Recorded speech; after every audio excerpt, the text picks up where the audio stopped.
Bonjour tout le monde, c'est Yannick et j'espère que vous allez bien. Moi, ça va super et je suis particulièrement content de vous retrouver aujourd'hui pour le test de la Freebox Pop. Je vais aborder dans cette vidéo les trois modules qui sont donc compris dans l'offre, que ce soit le serveur, le player ainsi que le répéteur. Les débits, les caractéristiques de l'offre. Au final, quel est mon avis sur la Freebox Pop? À qui se destine-t-elle?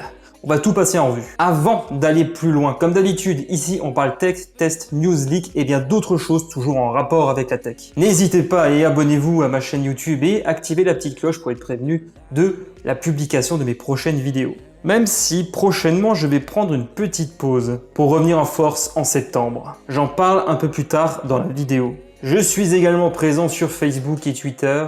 N'hésitez pas à me rejoindre. Les liens sont dans la description. C'est tout pour le moment, je crois. Bon, on va rentrer maintenant dans le vif du sujet. Il y a cela une semaine, j'avais publié ma vidéo de déballage sur la Freebox Pop. Si vous l'avez loupé, je vous invite à la voir. Il y a des choses sur lesquelles je ne reviendrai pas dans cette vidéo. Vous m'aviez posé des questions et j'y répondrai tout au long de mon test. Avant de rentrer dans tout ce qui est partie technique, on va d'abord faire un tour de l'aspect purement commercial. Quel est le contenu de l'offre Freebox Pop? Let's go! Pour les nouveaux clients, si vous désirez souscrire à cette offre, ça vous coûtera 29,99 € par mois. Pendant un an, ensuite, ça va augmenter, ça c'est un peu chiant, à 39,99 € par mois. Pour ce prix, c'est du triple play tout à fait classique, téléphone, télévision et internet. Concernant les débits, Free parle de 5 gigabits au maximum en descendant et de 700 mégabits maximum en montant. Alors, petit détail, bien sûr, qui a son importance, vous l'avez compris, il faut avoir la fibre pour avoir ces débits. Sinon, pour les autres, il y a également une compatibilité totale pour l'ADSL et le VDSL. L'offre vous permet d'obtenir le serveur, donc plus communément appelé le boîtier internet. Un player, donc, qui est la box télé, qui tourne, elle, sous Android TV, mais également un répéteur Wi-Fi afin d'étendre la couverture au sein de son foyer. Dans cette vidéo, je vais passer en revue chacun de ces équipements. Free propose notamment de souscrire à cette offre sans player ni répéteur et permet donc d'économiser jusqu'à 20 € sur sa première facture, donc 10 € par équipement qu'on le supprime. A priori, ce serait aussi pour des questions écologiques. Il y a également des frais de mise en service qui sont à hauteur de 49 €. Une option multi-TV est également proposée. À cela donc s'ajoute 4,99 € par mois. Voilà, on a fait rapidement là le tour de l'offre. J'ai pas évoqué certaines spécificités, notamment pour ce qui concerne les options liées aux chaînes de télévision. Tout est disponible sur le site de Free si vous désirez plus d'informations à ce sujet. La question m'a été posée, mais la Freebox Pop Player n'est pas compatible avec la Mini 4K.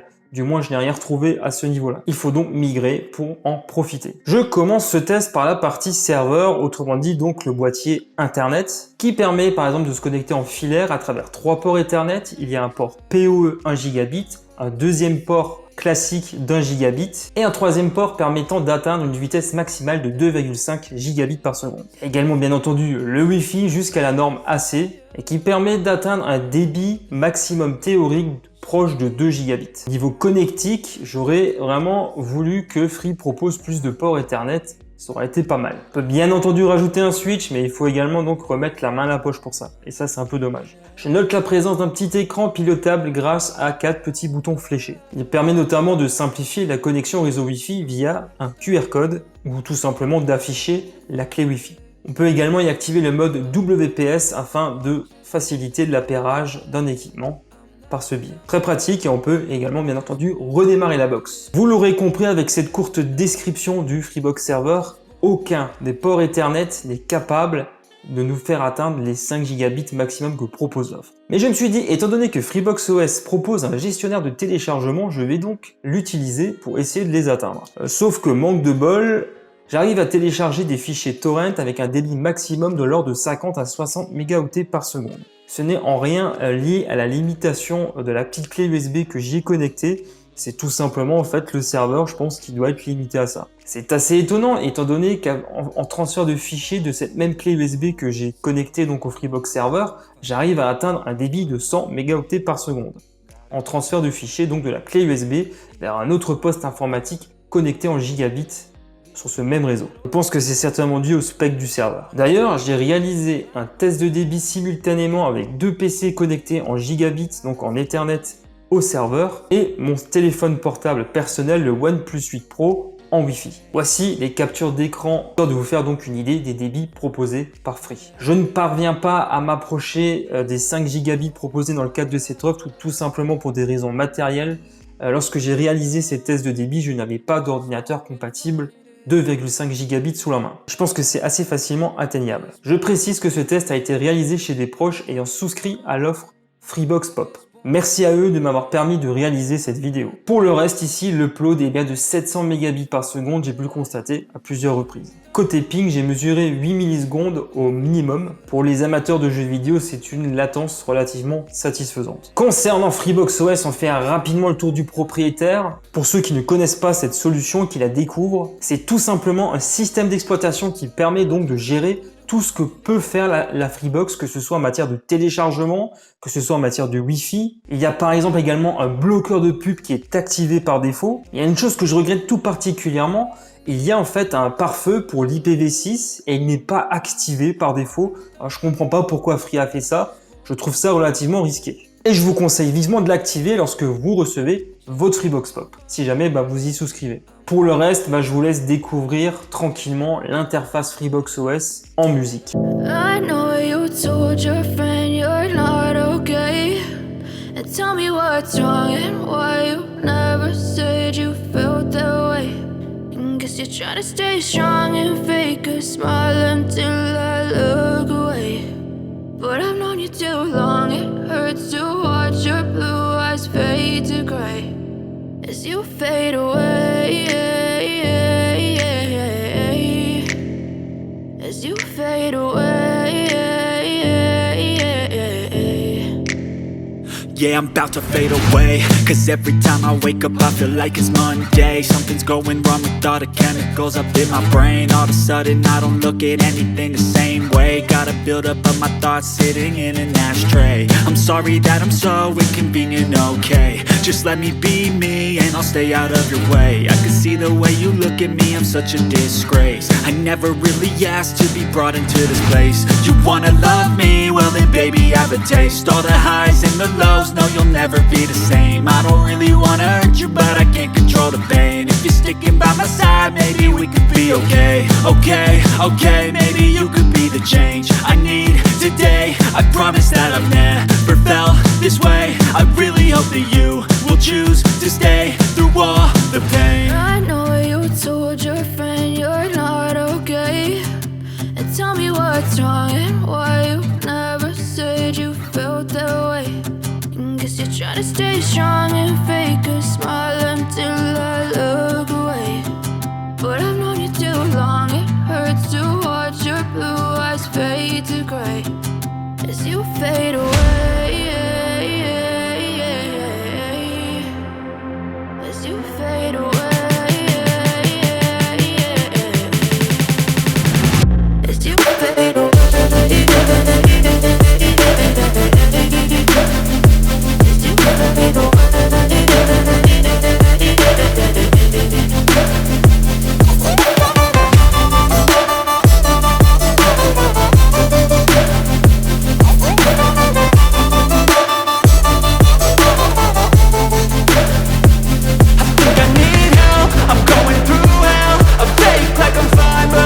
Le player sous Android TV profite d'une mise à jour assez importante de son interface télé. Enfin, je devrais plutôt parler d'application parce que en fait c'est tout simplement une application développée par Free pour Android TV et elle a un nom un petit peu bizarre, elle s'appelle Oki et permet une approche plus moderne, plus aérée, plus rafraîchissante de la télévision. Il est par exemple question de recommandations de contenu en fonction des habitudes que vous avez. Je vais d'ailleurs vous dire un petit secret, moi personnellement je suis pas du tout fan de la télévision linéaire, je suis plutôt SVOD, streaming, etc. Mais je dois quand même reconnaître que la petite interface que Free nous a mijotée est tout bonnement excellente. Elle est très fluide, j'ai vraiment pas remarqué de saccades particulièrement gênantes. Il y en a peut-être eu un ou deux par-ci par-là, mais franchement, c'est très rafraîchissant. Les réactives plaisantes et tellement simples d'utilisation, c'est tout ce qu'on demande. Free a vraiment bien bossé là-dessus, chapeau l'artiste. Il y a des petites choses, des petites fonctionnalités intéressantes comme par exemple le fait d'enregistrer des programmes, mais pas sur la mémoire de la box télé dans le cloud. On peut enregistrer jusqu'à 100 heures et ainsi on garde son espace de stockage vraiment que pour une seule chose, les applications que l'on télécharge sur le Play Store. Ou d'autres choses, enfin c'est vraiment vous qui voyez. Il y a également donc une somme forfaitaire qui est prélevée, je me souviens plus exactement du prix. Il me semble, si je dis pas de bêtises, que c'est 20 centimes d'euros par heure supplémentaire si on dépasse donc le quota de 100 heures d'enregistrement gratuit. Donc 20 centimes d'euros en plus par mois et par heure donc consommé, en plus des 100 heures. Le menu se compose de la manière suivante. Il y a les chaînes de télé bien sûr, le replay, les enregistrements, le guide, la VOD et les applications. Dans App, elles n'y sont pas toutes, c'est juste une sélection d'applications. Il y a par exemple Netflix, Amazon Prime ou encore VLC pour ne citer que ces quelques exemples. Si on veut atterrir sur l'interface pure d'Android TV, on clique sur le petit bouton Home qui est donc présent sur la télécommande qui est fournie avec. Alors un petit mot sur cette télécommande, je la trouve très simple d'utilisation. Voilà, je vous la mets à l'écran, vous allez voir, c'est vraiment évident. Donc il y a la petite touche de raccourci Netflix, la touche de raccourci Amazon Prime Video et la touche Free donc qui permet d'aller à l'application Aukey que je viens de vous présenter. Il y a le petit bouton Home caractéristique d'Android, le petit bouton Retour également, les touches de sélection au bas gauche droite et le bouton central pour valider une action. Bref, la télécommande est vraiment basique, elle n'est pas trop cheap, enfin je trouve pas en tout cas. Quand on appuie sur les boutons, on entend clairement le petit clic, voilà, ça peut être un peu gênant, mais sinon franchement, ça reste d'assez bonne facture, tout comme la qualité globale des box d'ailleurs. Il y a bien entendu au cœur de cette box la puce Amlogic S905X2. J'ai réalisé 2 benchmarks si ça vous intéresse et en termes de performance, je vais pas vous mentir, on est très loin de la référence en matière d'Android TV, la Nvidia Shield. Mais franchement, pour un usage purement grand public, streaming, vidéo, etc., c'est largement suffisant. La pop fait largement le job, c'est suffisamment fluide, elle fait ce qu'on lui demande. Je vous affiche quand même les performances de cette box en matière de benchmark, histoire que vous fassiez donc votre propre idée là-dessus. Après le player et sa télécommande, on parle à présent de répéteur Wi-Fi. Car oui, Free a décidé de commercialiser en plus de sa box player et serveur un répéteur, histoire d'étendre au maximum la couverture du Wi-Fi au sein du foyer. L'opérateur propose d'ailleurs d'en ajouter même encore un autre si on habite vraiment dans une très grande maison. Alors il est inutile d'utiliser un répéteur si votre maison ne dépasse pas les 80 à 100 mètres carrés. En gros, pour la plupart des appartements, ça sera vraiment inutile. Et à partir de 100 mètres carrés et plus, le répéteur est vraiment nécessaire. Il permet d'obtenir comme ça un bon débit, peu importe où on se retrouve dans la maison sans se prendre la tête. Voilà, est-ce que je suis trop loin de la box, etc. Voilà, non. Vraiment, là, sur ça, ils ont bien joué. La configuration, moi je l'ai testé, le serveur est en fait situé dans un garage au niveau d'un répartiteur RJ45 puisque c'est une construction récente. Cet emplacement n'est pas forcément en adéquation avec une bonne couverture Wi-Fi puisque le garage est excentré par rapport au reste du foyer. Néanmoins, au niveau du rez-de-chaussée, on capte un très bon signal Wi-Fi provenant du serveur. C'est à l'étage que ça pêche un petit peu, le répéteur a donc été installé là-bas et capte suffisamment bien le signal donc pour pouvoir redistribuer une bonne couverture Wi-Fi avec de bons débits. Il y a d'ailleurs une petite lettre de positionnement histoire de bien nous aider à le mettre au bon endroit, histoire donc d'en optimiser le fonctionnement. En plus, ça fonctionne très simplement, on branche, paf, c'est bon, c'est fait, ça fonctionne. Je précise également que ce répéteur Wi-Fi bénéficie d'un port Ethernet, WAN et LAN. Ce qui m'amène maintenant à vous parler d'une application qui est également fournie qui s'appelle Freebox Connect et qui permet un petit peu donc de gérer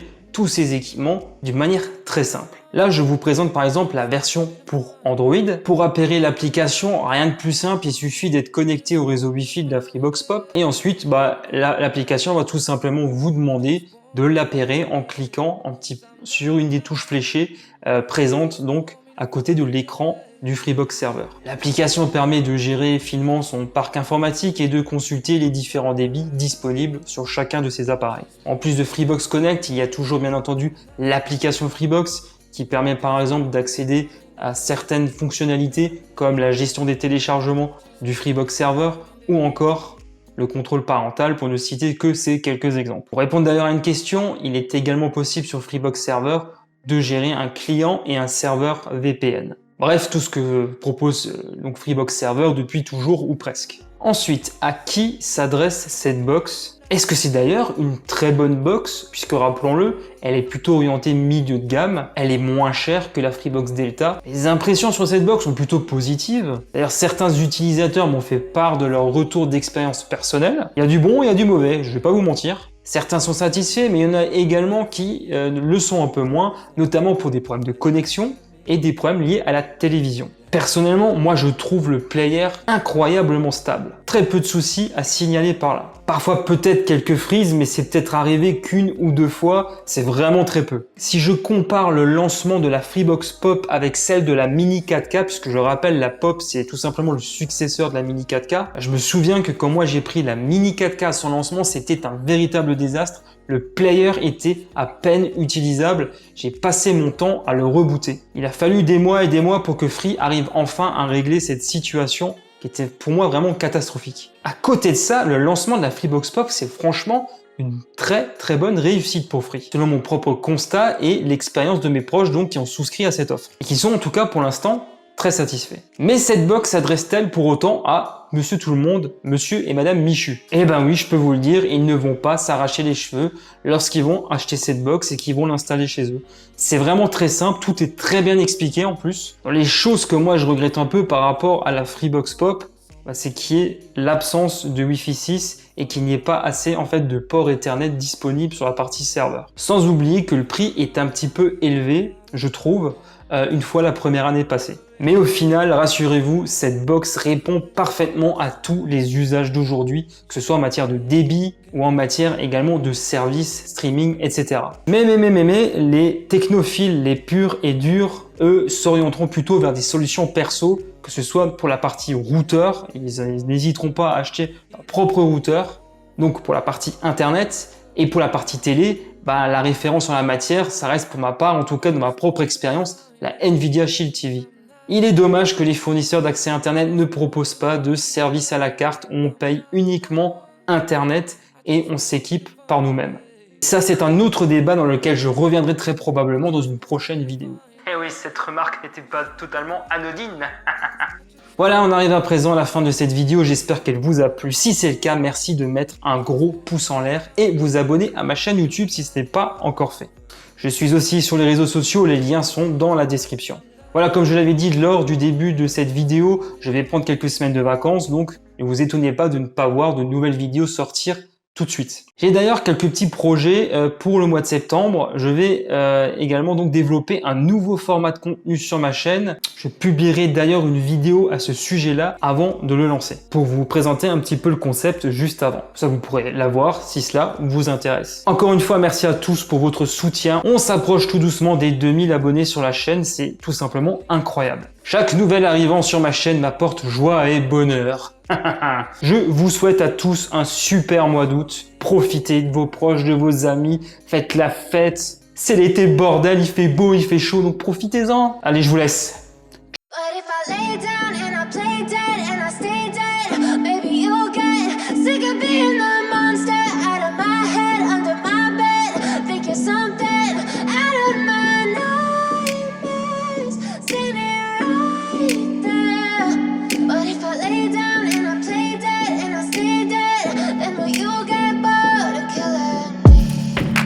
Silhouettes of you are like a taunt. Never really know just what you want. With you I don't ever feel calm. I can feel the sweat inside my palms. Play with me like cats and a string. You don't understand the pain it brings. You don't ever wanna give me wings. You don't ever wanna set me free. You know I'm addicted to you, and it's twisted, you've been gifted with the evil voodoo. Got me coming back for more, even when I've been screwed. Dolls full of pins, pierce my heart straight through. I got issues in my head, I like you in my bed, but you keep me on red. Oh, everything is like a test, I better not text or I'll come off desperate. But if I lay down and I play dead and I stay dead, baby you'll get sick of being the monster out of my head, under my bed, thinking something out of my nightmares, standing right there. But if I lay down and I play dead and I stay dead, then will you get bored of killing? So if I play dead, will you regret everything that you did, that you said? I don't think you understand what you're doing. And my heart's black and